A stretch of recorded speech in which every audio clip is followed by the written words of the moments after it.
하나님의 말씀 누가복음 12장 22절부터 32절까지 말씀 우리 한 절씩 돌아가면서 읽도록 하겠습니다. 또 제자들에게 이르시되 그러므로 내가 너희에게 이르노니 너희 목숨을 위하여 무엇을 먹을까 몸을 위하여 무엇을 입을까 염려하지 말라. 목숨이 음식보다 중하고 몸이 의복보다 중하니라. 까마귀를 생각하라. 심지도 아니하고 거두지도 아니하며 골방도 없고 창고도 없으되 하나님이 기르시나니 너희는 새보다 얼마나 더 귀하냐. 또 너희 중에 누가 염려함으로 그 키를 한 자라도 더할 수 있느냐? 그런즉 가장 작은 일도 하지 못하면서 어찌 다른 일들을 염려하느냐. 백합화를 생각하여 보라 실도 만들지 않고 짜지도 아니하느니라. 그러나 내가 너희에게 말하노니 솔로몬의 모든 영광으로도 입은 것이 곧 하나만큼 훌륭한 것이 못하느니라. 오늘 있다가 내일 아궁이에 던져지는 들풀도 하나님이 이렇게 입히시거든. 하물며 너희 일까 보냐 믿음이 작은 자들아. 너희는 무엇을 먹을까 무엇을 마실까 하여 구하지 말며 근심하지도 말라. 이 모든 것은 세상 백성들이 구하는 것이라. 너희 아버지께서는 이런 것이 너희에게 있어야 할 것을 아시느니라. 다만 너희는 그의 나라를 구하라. 그리하면 이런 것들을 너희에게 더하시리라. 함께 읽겠습니다. 적은 적은 무리여 무리여 무서워 무서워 말라. 말라. 너희 너희 아버지께서 아버지께서 그 그 나라를 나라를 너희에게 너희에게 주시기를 주시기를 기뻐하시느니라. 기뻐하시느니라. 아멘. 아멘.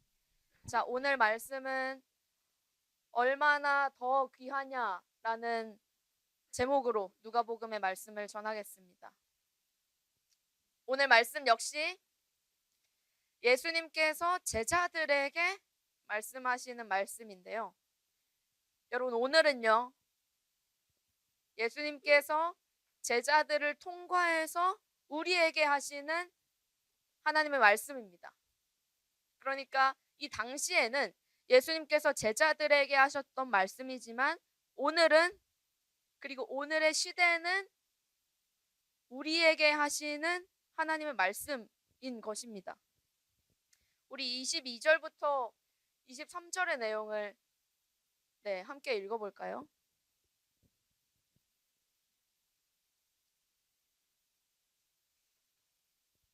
성경책을 보시고 22절에서 23절 말씀 함께 읽겠습니다.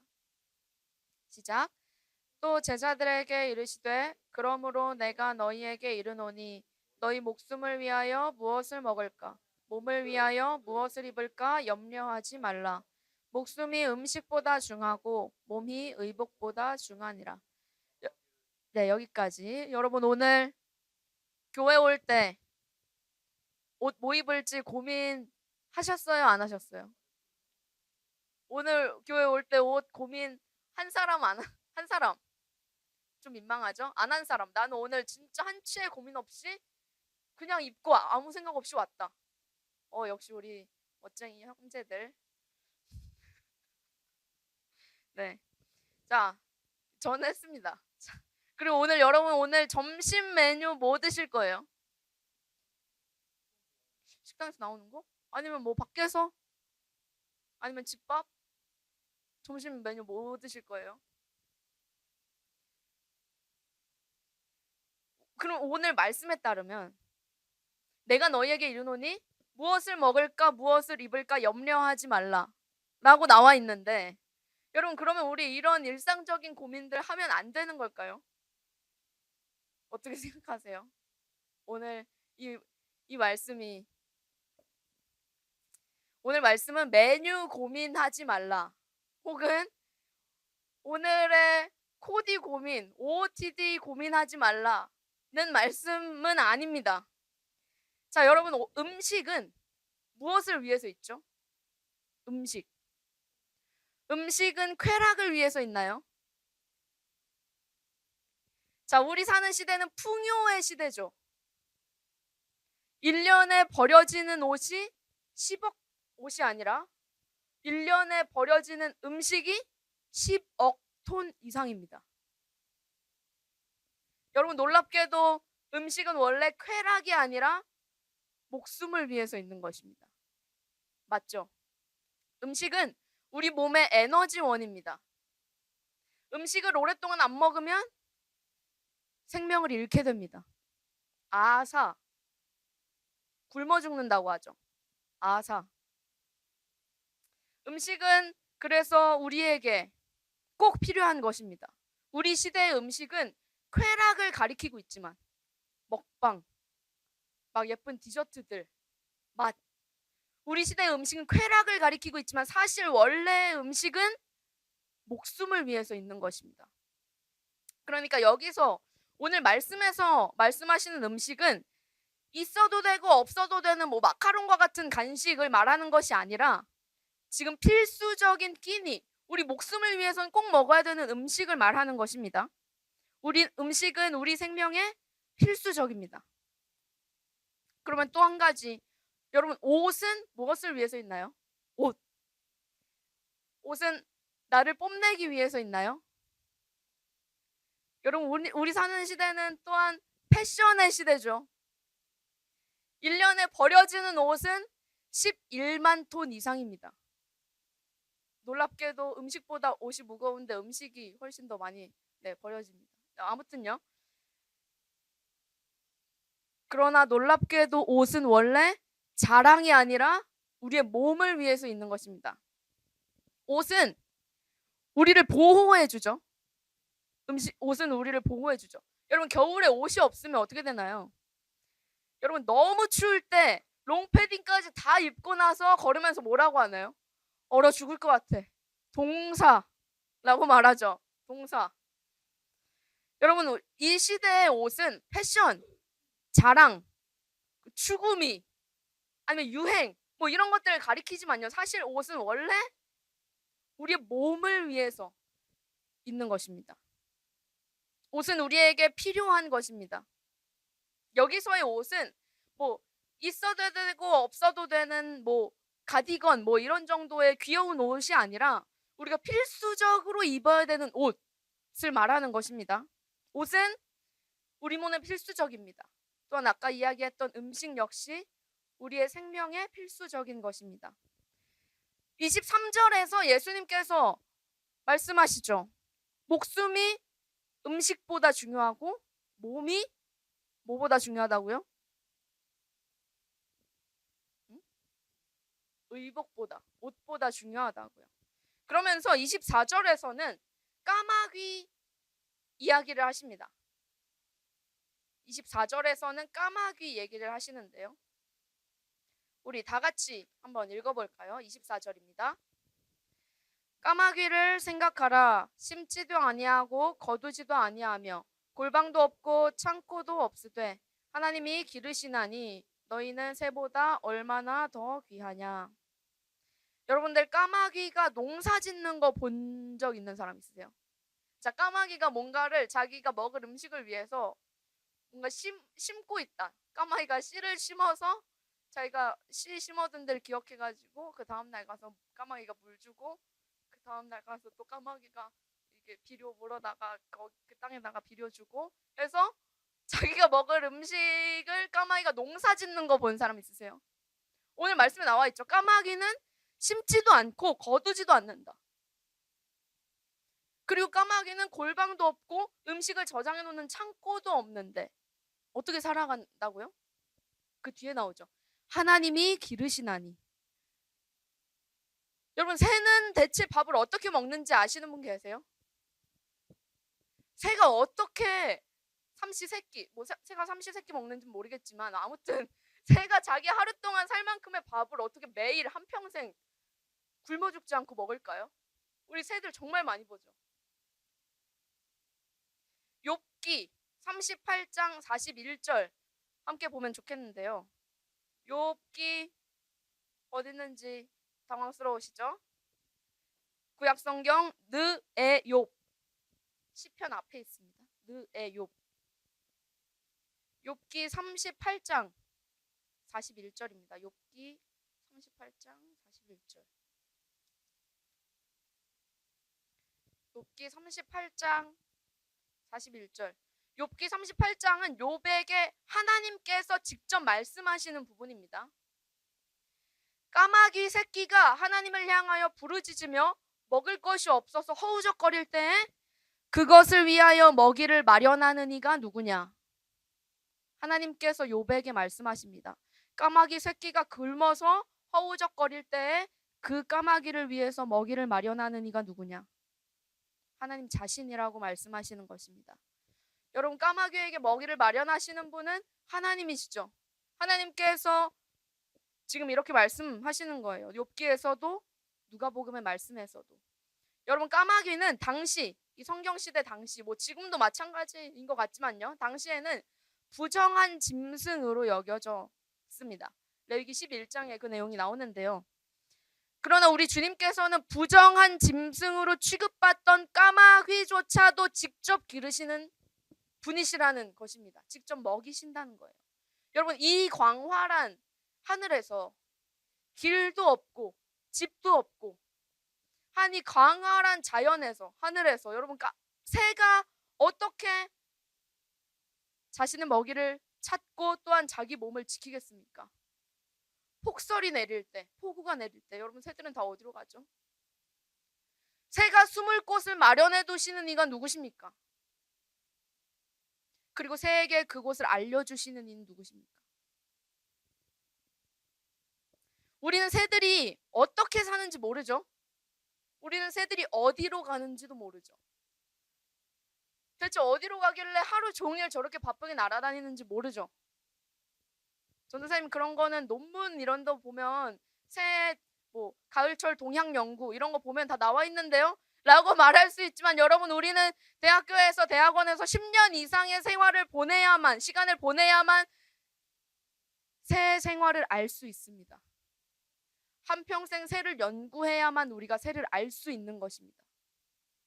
그것도 지극히 일부지만요. 여러분, 그 작은 새는 결국에 사람이 아니라 하나님께서 기르신다는 거예요. 새에게 먹이를 주지 마시오. 붙어있죠. 비둘기에게 먹이 주지 마시오.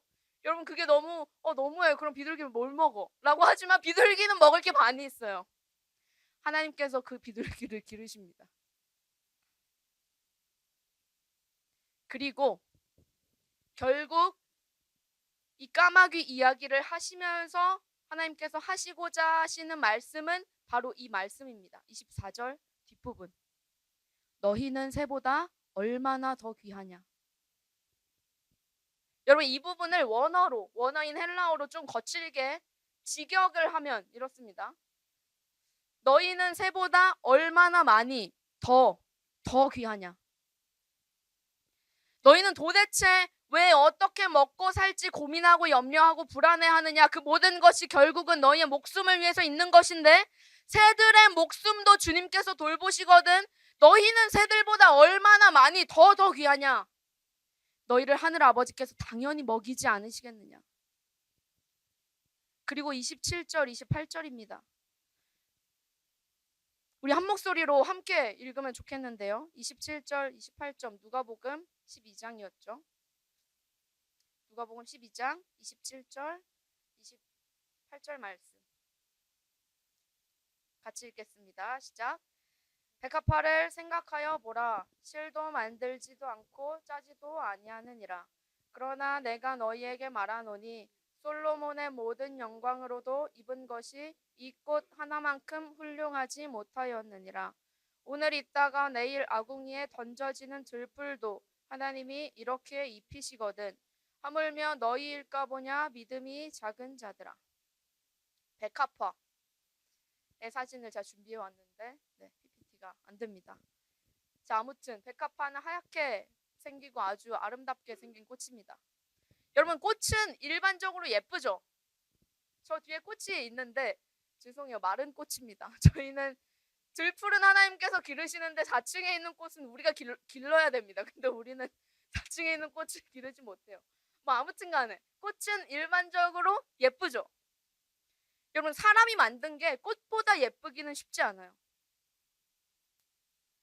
그래서 사람들은 꽃을 그리죠. 하나님이 만드신 그 아름다운 꽃을 그리죠. 이게 백합화입니다. 백합화. 뭐 아무튼 그리고 꽃의 형상을 따서 뭐 여러 가지의 것들 만들죠. 꽃 모양, 꽃 색종이, 꽃 장식 원피스,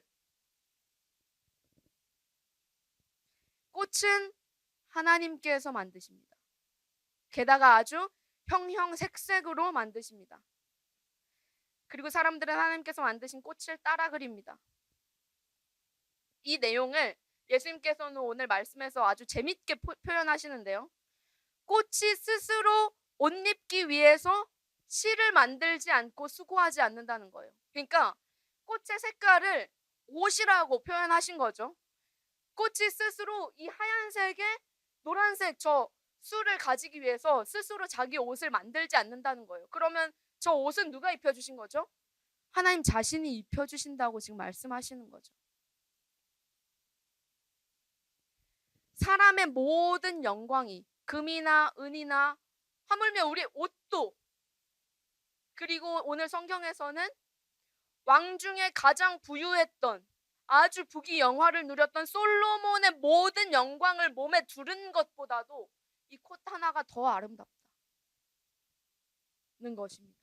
여러분, 우리는 꽃을 볼 때, 이건 사진이죠. 뭐 아무튼 이것도 예쁘긴 하지만요. 진짜 예쁜 꽃들을 볼 때 우와 하면서 사진을 찍고 푸사로 하죠. 우리는 안 하지만 우리 어머니들이 하시죠. 그런데 여러분들 쇼핑몰에 있는 옷을 봤어요. 근데 옷이 막 너무 예뻐. 그래가지고 옷을 하염없이 쳐다보고 막 사진을 찍고 그 옷이 너무 아름다워서 막 푸사로 하는 사람이 있습니까? 근데 꽃은 우리가 하염없이 바라봐도 예쁘죠. 물론 우린 옷을 보면서 우아할 때가 있긴 합니다. 갖고 싶어서. 근데 그게 너무나 아름다워서 막 와 진짜 이게 너무 예뻐 막 이런 마음으로 옷을 우아하면서 보진 않죠. 그래서 오늘 이 하나님의 작품인 작은 꽃이 우리의 어떤 것보다 더 훌륭하다는 말씀인데요. 그런데 이 꽃은 치명적입니다. 이 꽃은 마르죠. 마치 저 뒤에 있는 꽃처럼요. 풀은 마르고 꽃은 시드나 주의 말씀은 영원해 라는 찬양을 여러분 아시죠? 성경시대에는 땔감이 없을 때 저 마른 꽃이나 마른 풀들을 긁어 모아서 그냥 아궁이에 던져 넣곤 했습니다. 이렇게 몇 주 있다가 아니면 오늘 있다가 내일 사라질 들풀들을, 그래서 불에 타버릴 들꽃들을 하나님이 이렇게 아름답게 입히신다는 거예요. 그냥 잠깐 있다가 말 꽃을 하나님이 이렇게 아름답게 이렇게 정성스럽게 입히신다는 거예요. 그러면서 오늘 이 말씀을 하고 싶으신 것입니다. 하물며 너희일까 보냐. 이 부분도 사실 원어로 보면요, 아까 새들을 말씀하시면서 했던 말과 거의 같은 말로 되어 있습니다. 문장은 이렇습니다. 백합화가 어떻게 자라는지 깊이 생각해 보아라.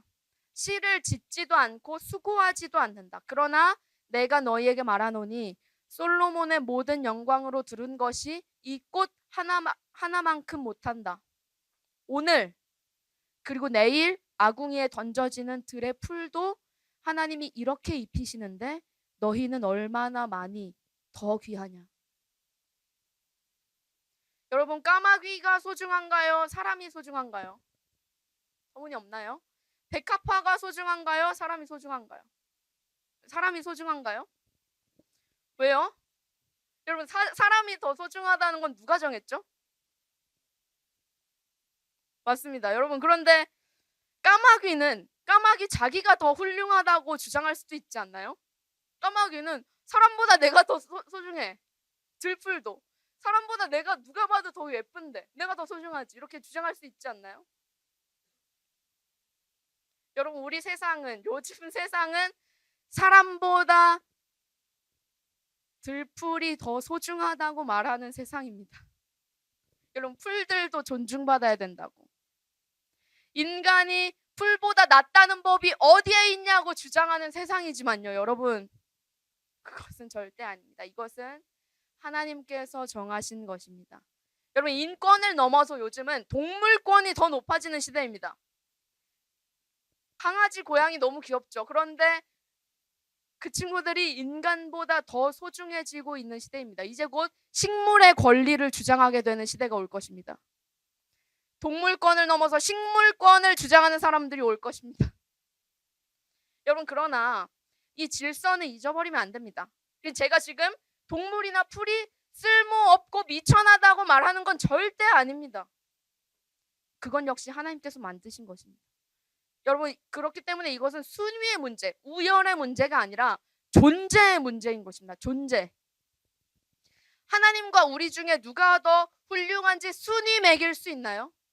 누가 감히 하나님을 1위로 두고 우리를 2위에 두나요? 아니죠.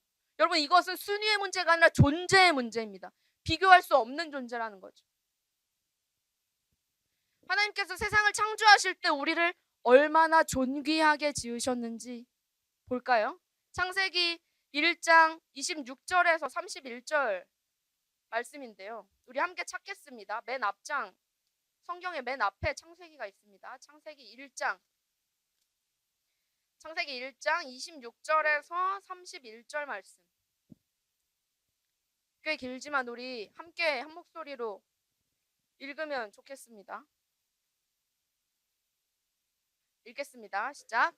하나님이 이르시되 우리의 형상을 따라 우리의 모양대로 우리가 사람을 만들고 그들로 바다의 물고기와 하늘의 새와 가축과 온 땅과 땅에 기는 모든 것을 다스리게 하자 하시고, 하나님이 자기 형상 곧 하나님의 형상대로 사람을 창조하시되 남자와 여자를 창조하시고, 하나님이 그들에게 복을 주시며 하나님이 그들에게 이르시되 생육하고 번성하여 땅에 충만하라. 땅을 정복하라. 바다의 물고기와 하늘의 새와 땅에 움직이는 모든 생물을 다스리라 하시니라. 하나님이 이르시되 내가 온 지면에 씨 맺는 모든 채소와 씨 가진 열매 맺는 모든 나무를 너희에게 주노니 너희의 먹을거리가 되리라. 또 땅의 모든 짐승과 하늘의 모든 새와 생명이 있어 땅에 기는 모든 것에게는 내가 모든 푸른 풀을 먹을 거리로 주노라 하시니 그대로 되니라. 하나님이 지으신 그 모든 것을 보시니 보시기에 심히 좋았더라. 저녁이 되고 아침이 되니 이는 6째 날이니라. 아멘. 우리는 하나님의 형상대로 지음받았습니다. 그러면 하나님이 사람처럼 생기셨어요? 아니요. 하나님은 신이십니다. 그리고 하나님은 빛이십니다. 우리는 하나님의 성품을 닮았습니다. 물론 죄로 인해서 깨어졌지만요. 여전히 하나님의 성품이 그러나 우리 안에 있습니다. 우리는 하나님의 형상대로 지음받았습니다. 우리는 하나님을 닮았습니다. 신의 성품을 닮게 창조되었다고요. 그리고 이 모든 만물을 우리에게 주셨습니다. 우리가 자연 만물을 위해서 창조받은 것이 아니라 우리에게 주신 자연 만물을 우리가 잘 돌봐줘야 되는 것이죠. 따라서 이 까마귀가 소중한지, 이 인간이 소중한지, 풀이 소중한지, 인간이 소중한지에 대한 도전을 누군가가 여러분에게 해올 때 여러분, 이것은 능력이 아니라 존재의 범주로 생각하셔야 됩니다. 당연히 여러분이죠. 당연히 여러분이 까마귀보다 그리고 들풀보다 소중하죠. 여러분은 하나님께 소중을 넘어서 존귀한 자들입니다. 천지 만물을 지으시고 다스리시며 오늘 당장 이 세상을 불바다로 만드실 수 있는 분께서 우리를 존귀하다고 하십니다. 여러분, 사실 우리는 새나 풀에는 큰 관심이 없죠. 오는 길에 새를 쳐다보면서 아이 귀여워라 이렇게 말씀하면서 오신 분, 여러분은 분명 오늘 오는 길에 새를 마주쳤을 것입니다. 새에게 눈길을 3초 이상 주면서 온 사람 있습니까? 자, 아니면 꽃. 우리는 꽃에 대한 감수성이 엄마들보다 떨어지죠. 아무튼 우리는 꽃에는 별로 관심이 없어요. 우리는 4층에 있는 몇 개 안 되는 식물들도 다 관리하지 못합니다. 여러분, 4층에 식물이 몇 개 있는지 아세요? 우리는 별로 관심이 없어요. 그러나 하나님께서는 그런 미물들, 새나 들풀들도 먹이시고 입히시고 돌보시고 기르십니다. 그런데 하물며 이런 하나님께서 우리를 먹이지 않으시겠습니까? 하물며 우리를 입히지 않으시겠습니까? 그러니까 하나님께서 우리의 목숨과 몸을 위해서 필요한 모든 것을 당연히 채워주지 않으시겠냐는 말입니다.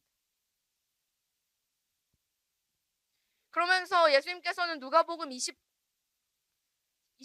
30절 12장 29절 30절의 말씀을 하십니다.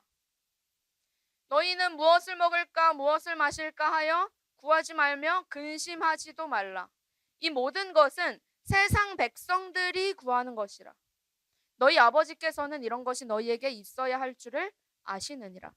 여러분, 하나님의 자녀는 목숨을 걱정하고 몸을 걱정하고 어떻게 살아갈지 걱정하고 미래를 걱정하고 염려하고 불안해할 필요가 없습니다. 여러분, 학원 끝나고 저녁을 못 먹고 집에 가는 길에 부모님이 집에 있어요. 당연히 맨날 다른 메뉴로 저녁밥을 준비해 주세요. 그런데 집에 가는 길에 오늘 내가 집에 가서 밥을 먹을 수 있을까? 내가 오늘 굶는 거 아니야? 하면서 집에 가는 사람 있습니까? 당연히 엄마가, 당연히 부모님이 마련해 두셨죠. 그리고 우리는 그것을 의심하지 않습니다.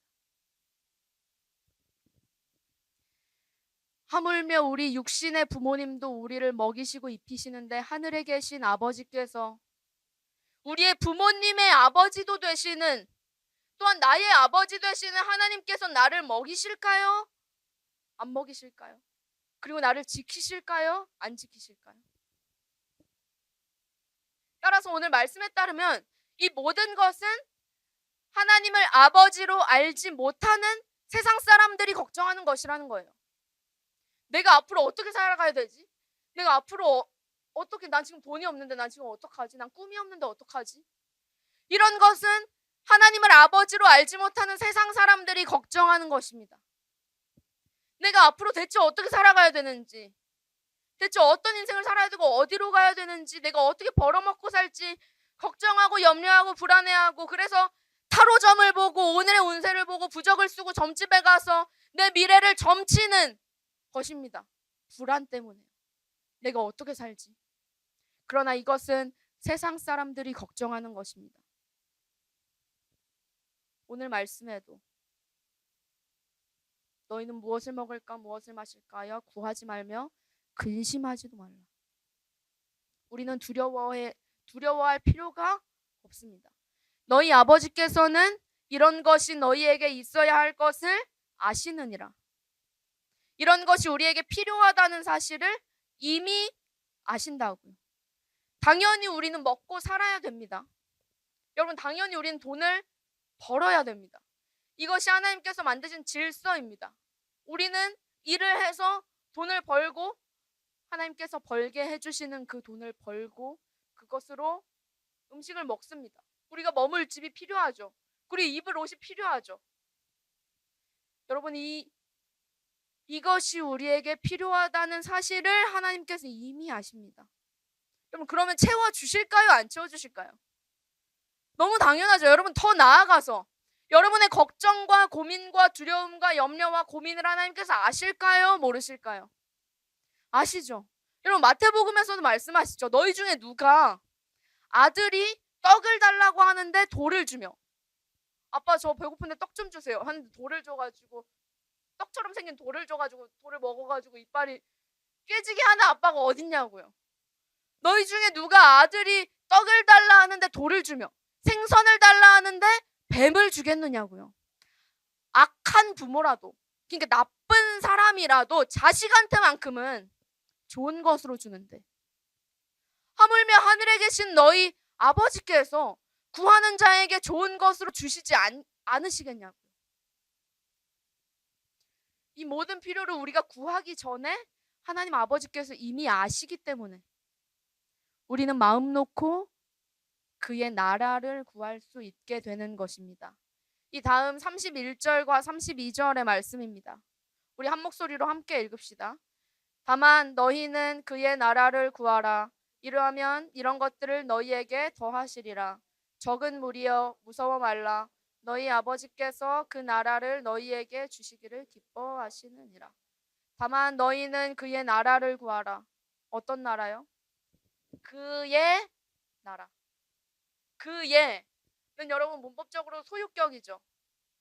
누가 소유한 나라? 하나님 그분이 소유한 그 나라를 우리에게 주시기를 기뻐하시는 그분께 그의 나라를 구하라는 것입니다. 하나님의 나라는 우리가 마지막 때에 가게 될 천국, 하늘나라를 의미합니다. 이것은 미래죠. 미래적인 하나님의 나라, 천국. 그러나 이 미래는 미래의 자리에 남지 않고 하나님 나라는 현재에도 임하는 하나님 나라입니다.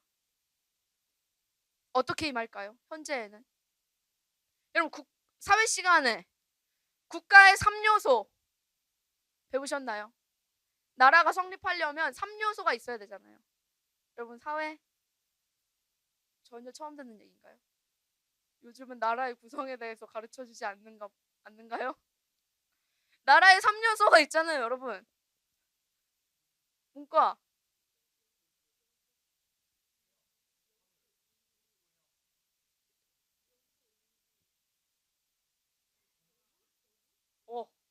서준이 박수. 기찬이도 거의 맞았어요. 나이스. 자, 국가의 3요소. 나라 구성의 3요소는 영토. 땅이 있어야 나라가 세워지죠. 나라가 없는데 저는 땅이 없습니다.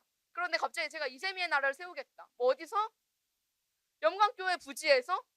말이 안 되죠. 자, 나라 구성의 3요소. 영토. 그 다음에 국민이 있어야죠. 이세미의 나라를 세울 건데 국민이 하나도 없어. 그러면 그건 나라가 아니죠. 그냥 저죠. 영토, 국민, 그리고 마지막 주권. 누가 그 나라를 다스리는가. 이 세 가지가 나라의 3요소입니다. 자, 하나님께서 만드신 이 땅에서 하나님의 백성들을 하나님의 주권으로 통치하시는 나라가 여러분 지금도 임재한다는 말인데요. 이 임재도 역시 우리의 온 세상에 임재할 뿐만 아니라 내 마음속에도 임재하는 것입니다. 여러분 하나님 나라의 통치자는 누구입니까? 하나님이시죠. 하나님께서 통치하시는 나라, 하나님이 다스리시는 나라, 그리고 하나님께서 책임지시는 나라가 바로 하나님의 나라입니다. 여러분 내 삶을 내가 통치하면 내 나라인 것이고 하나님이 통치하시면 하나님의 나라인 것입니다. 그리고 우리 유수를 제가 통치하고 제가 책임지면 이세미의 나라인 것이고 우리 선생님들이 유수를 통치하고 다스리고 책임지면 선생님들의 나라가 되는 것이고 그리고 여러분들 리더들이 우리 유스를 통치하고 다스리고 책임지면 리더들의 나라가 되는 것이지만 여러분 우리 유스는 하나님의 나라입니다. 하나님께서 통치하시면 하나님의 나라인 것입니다. 유스는 하나님께서 통치하시고 다스리시고 또한 책임지십니다. 저는 이것을 믿습니다. 그러나 종종 저는 혹은 여기 있는 누군가는 종종 유스를 책임지려고 합니다. 우리가 우리의 삶을 책임지려고 하는 것처럼 말이죠. 우리는 종종 우리의 삶을 책임지려고 합니다. 우리는 거의 항상 우리 삶을 다스리려고 합니다. 그때 우리는 무너져 내립니다. 우리는 이 유스를 책임질 수가 없거든요. 바르게 다스릴 수가 없거든요. 우리는 우리의 삶을 바르게 다스릴 수가 없거든요. 책임질 수가 없거든요. 그래서 염려하고 끝없이 걱정하는 것입니다. 저는 여러분의 구원을 책임질 수가 없습니다. 저는 여러분들을 위해서 염려할 수는 있지만 책임질 수는 없어요. 그렇기 때문에 책임지지 못하는 염려는 무익합니다. 25절, 26절에서 그래서 이렇게 말씀하시는 것이죠. 또 너희 중에 누가 염려함으로 여러분들은 키 160, 170 그런 키를 한 자라도 더 할 수 있겠느냐? 가장 작은 일도 하지 못하면서 어찌 다른 일을 염려하느냐? 여러분 하나님께 구하지 않는 염려는 무익합니다. 내가 다스리겠다, 내가 책임지겠다고 선포해놓고 염려하는 것은 무익합니다. 여러분 지금 걱정해서 키 클 수 있는 사람 있나요? 말이 안 되죠. 애초에 말이 안 되죠. 여기서 키는 수명으로도 해석할 수 있습니다. 그러니까 우리의 수명이요. 한 단어가 두 개의 의미를 가지고 있는데 키와 수명. 그런데 키로 해석을 해도 수명으로 해석을 해도 의미가 달라지지 않죠. 여러분 걱정해서 여러분 10년 더 살 수 있는 분 계세요? 그것은 누가 주관하시죠? 이것은 하나님 앞에서는 가장 작은 일이요. 우리 인생의 가장 근본적이고 기본적인 일들인데 우리는 이것도 하지 못합니다. 그런데 너희는 어찌하여 다른 일들, 우리의 생존과 미래를 어찌하여 염려하겠습니까? 염려함으로 자기를 책임질 수 있는 사람은 단 한 사람도 없습니다. 우리 세상은 뭐든지 마음만 먹으면 할 수 있는 세상이라고. 넌 뭐든 할 수 있어. 노력만 하면 뭐든지 할 수 있다고 생각합니다. 그리고 여러분한테 그렇게 이야기합니다. 그러나 우리는 키를 늘리는 단순한 일조차도 마음대로 하지 못합니다. 사실 우리가 할 수 있는 일은 극히 제한되어 있어요. 그렇기 때문에 염려합니다. 우리 스스로 우리의 목숨을 책임지겠다고 하는 것은 때문에 매우 어리석은 일인 것입니다. 우리의 미래를 내가 스스로 가꾸어 나가고 또한 책임까지 지겠다고 하는 것은 매우 어리석은 일이요, 큰 착각이요, 또한 오만입니다. 여러분 우리 인생은 우리의 힘으로, 내 힘으로 사는 것 같지만 실상은 우리는 우리의 힘으로 사는 것이 아니라 우리의 목숨을 단 1초도 늘릴 수도 줄일 수도 없습니다. 이러한 상황에서 우리의 염려는 얼마나 어리석습니까? 그래서 오늘 예수님께서 말씀하시는 거예요. 염려할 필요 없는 나의 자녀들아, 까마귀를 봐라. 그리고 들의 풀들을 봐라. 내가 먹이고 내가 입히고 내가 보호하고 내가 지키고 내가 기르는데, 그리고 참새 단 한 마리조차도 내가 허락하지 않으면 그 참새가 땅으로 떨어지지 않는데 왜 염려하느냐 말씀하시는 것입니다. 여러분 우리는 놀랍게도 우리의 인생을 염려할 필요가 없습니다. 그러면 인생을 걱정하기만 하면 되겠네요. 우리는 인생을 걱정할 필요가 없습니다. 여러분 이건 전 지금 과장하는 이야기를 하고 있는 것이 아닙니다. 여러분의 마음이 지금 어떻게 말하고 있나요? 인생을 걱정하지 말라는 게 무슨 말이야? 거짓말. 그냥 교회에서 듣는 말. 저는 저의 인생을 걱정하지 않습니다. 전 제가 앞으로 남은 인생을 어떻게 살지 걱정하지 않습니다. 고민하지 않습니다. 무책임한가요? 아니요, 저는 자유롭습니다. 저는 제 인생을 걱정할 필요가 없게 된 순간 하나님의 품 안에서 자유롭게 뛰놀 수 있는 엄청난 자유를 얻게 됩니다. 뿐만 아니라 형편없는 제가 책임지는 인생이 아니라 이 세상을 만드신 하나님이 책임지는 인생이 되었습니다. 제 인생은 따라서 하나님께서 보증하십니다. 그래서 저는 죽어서도 살아서도 하나님이 보증해 주시는 인생, 책임져 주시는 인생. 저는 제 인생을 단언컨대 조금도 걱정하지 않습니다.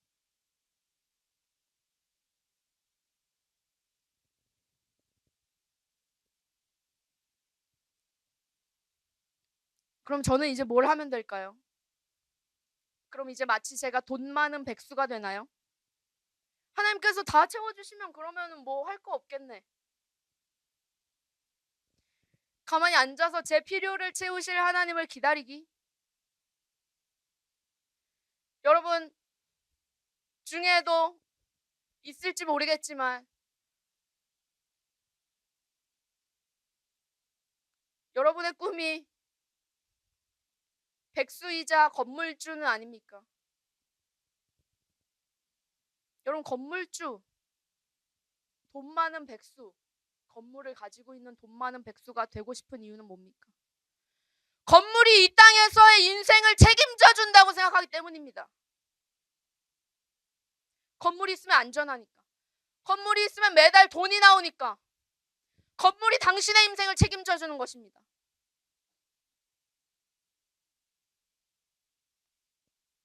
그러면서 사실은 이렇게 말하고 다니는 거예요. 내 인생은 건물이 책임져 주는 인생이야. 내 인생은 건물이야, 건물. 하나님께서 우리를 이런 삶 살려고 우리를 지으셨습니까?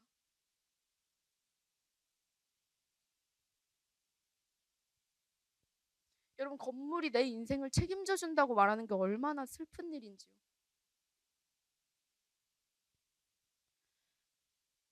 여러분, 따라서 우리 염려하지 않아도 되는 우리들은 건물주가 아닙니다. 마치 하나님의 건물처럼 생각해서 앉아서 그냥 먹고 마시고 하나님이 날 책임져 주시니까, 여러분, 우리가 얼마나 죄인인지, 우리의 논리가 얼마나 허술하고 악한지 모릅니다. 생존과 미래, 내 인생에 대한 염려에서 해방된 신자들은요, 그 다음 걸음이 있습니다. 여러분, 우리는 마땅히, 그리고 아주 자연스럽게, 아주 당연히 하나님의 나라를 구해야 됩니다. 나에게 임하신 하나님의 나라가 내 앞에 보내신 이 사람에게도 임하기를, 그리고 결국에는 하늘에서와 같이 이 땅에도 주님의 나라가 온전하게 임하기를 구해야 하는 것입니다. 나는 나의 것을 구할 필요가 없이 하나님의 나라를 이제 구하는 것입니다. 이것을 위해서 우리의 염려를 물리치시고 우리에게 수많은 것들을 공급하십니다. 내 삶에 하나님의 나라가 임재했다면 이제는 다른 사람에게 임할 하나님의 나라, 여전히 염려와 불안과 금신과 걱정으로 가득 차 있는 그 사람의 인생에 임해야만 할 하나님의 나라를 구해야 되는 것입니다. 이제 우리는 우리의 인생을 하나님께 맡기고요, 이 세상 가운데 아직도 길 잃은 한 사람, 그 사람에게 사랑으로 다가가는 것입니다. 그 일을 할 때 하나님께서 우리에게 모든 것을 채우십니다. 오늘 누가복음 12장 41절에서 베드로가 예수님께 묻습니다. 주님, 이 비유를 우리에게 하시는 겁니까? 아니면 여기 있는 수만 명, 이 모든 사람한테 하시는 겁니까? 주님께서 아리송하게 비유로 대답하세요. 지혜 있고 진실한 청지기가 되어 주인에게 그 집 종들을 맡아 때를 따라 양식을 나누어 줄 자가 누구냐? 주님, 이 비유를 우리한테, 우리 제자들한테 하시는 겁니까? 아니면 여기에 있는 그냥 수만 명, 수십만 명한테 하시는 말씀이십니까? 지혜 있고 진실한 청지기가 되어서 하나님의 사람들을 맡아서 때를 따라 그 양식을 나누어 줄 자가 너희 제자들이 아니면 누구냐? 여기 모인 모든 무리들에게 제자들은 지혜 있고 진실한 청지기가 되어서 예수님께 받은 모든 권능과 모든 능력들을 때를 따라 양식을 나눠주듯이 나눠줘야 되는 것입니다.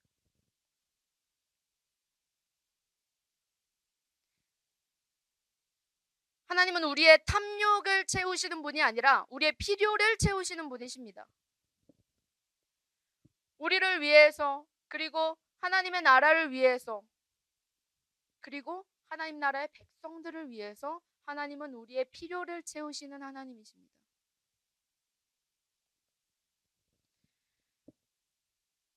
따라서 우리는 지혜 있고 진실한 청지기가 되어서 사람들에게 때에 따라 양식을 나누어 줘야 됩니다. 여러분, 우리는 재물을 쌓아두는 것을 목적으로 삼지 않습니다. 우리는 나누어 주는 것이 목적입니다.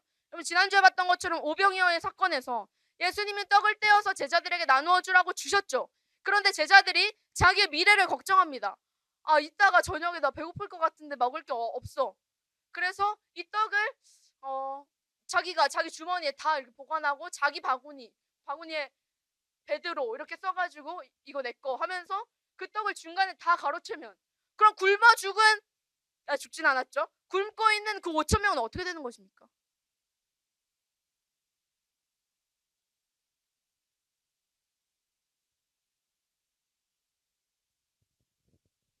그건 직무유기죠. 나누어 주라고 준 것을 어찌 자기 주머니에 다 집어넣는단 말입니까? 또한 우리가 그것을 나누어 줄 때는 내가 선한 사람이 되기 위해서, 내가 박수 받기 위해서 나누어 주는 것이 아니라 이 양식을 내게 맡기신 하나님을 드러내는 것을 목적으로 삼아서 나누어 줘야 됩니다. 이 능력이 그분의 것이라고요. 이제 말씀을 마치겠습니다. 오늘 본문 말씀에 직전 말씀이 있습니다. 우리가 한 가지 아직 살펴보지 않은 것이 있는데요. 우리가 읽은 말씀의 22절, 또 제자들에게 이르시되 그러므로 내가 너희에게 이르노니. 여기서 그러므로라는 단어는 여러분 이 앞에 있는 사건이 중요해지는 단어죠. 그러므로. 그렇기 때문에, 앞에서 뭐라고 말씀하셨기 때문에 너희는 너희 목숨을 위하여 무엇을 먹을까 무엇을 입을까 걱정하지 말라 하시는 거죠. 앞에 말씀은 한 부자 비유입니다. 한 부자 농부가 있습니다. 농부가 부자이면 엄청난 부자입니다.